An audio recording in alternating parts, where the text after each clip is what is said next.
नमस्कार, हम डिम्पल मिश्रा स्वागत करते हैं दोस्तों के आप मन चैनल भारत लोकगीत पे। तो आज हम आप सब खातिर लेके आए हैं बहुत ही अच्छा देवी देवता के निमंत्रण गीत, जन के हमने किया अगर विवाह शादी होला तो सबसे पहले ही निमंत्रण गीत गावल जाला भगवान के, देवी देवता के मनावल जाला। तो ये गीत आप सब सुनिए। अगर ये गीत पसंद आई तो लाइक करी, सब्सक्राइब करी और शेयर करी।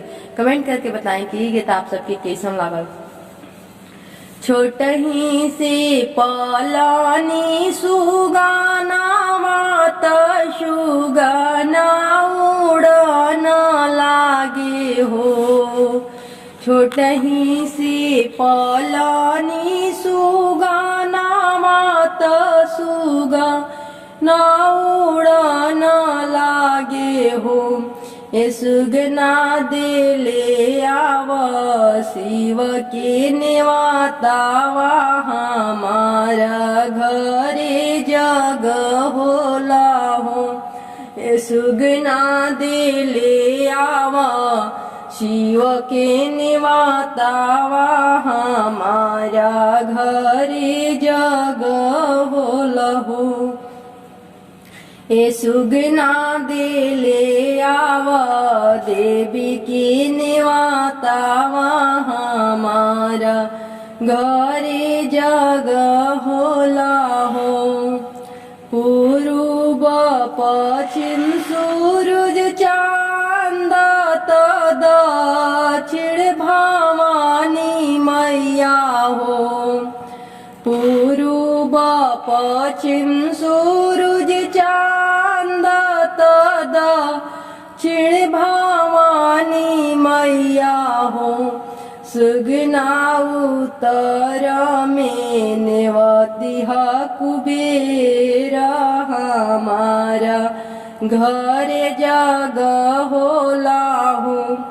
सुगना उत्तर में नेवती कुबेर हमारा घरे जग होला हो। शुभ शुभ शुभे होला बियाह वायवरु गठ बंधन हो।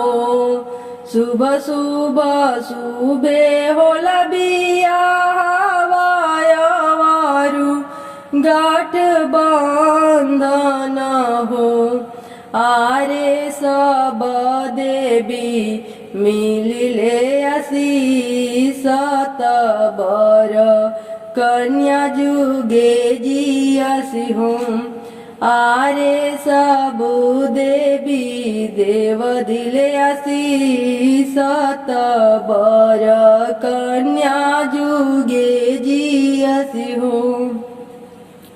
जुगे जिए जन्मे जिए दुल्हरवा दुल्हाया वारी दुल्हनिया देई हो। जुगे जिए जन्मे दिए दुल्हरवा दुल्हा दुल्हनिया की सोहाग बाड़े हो।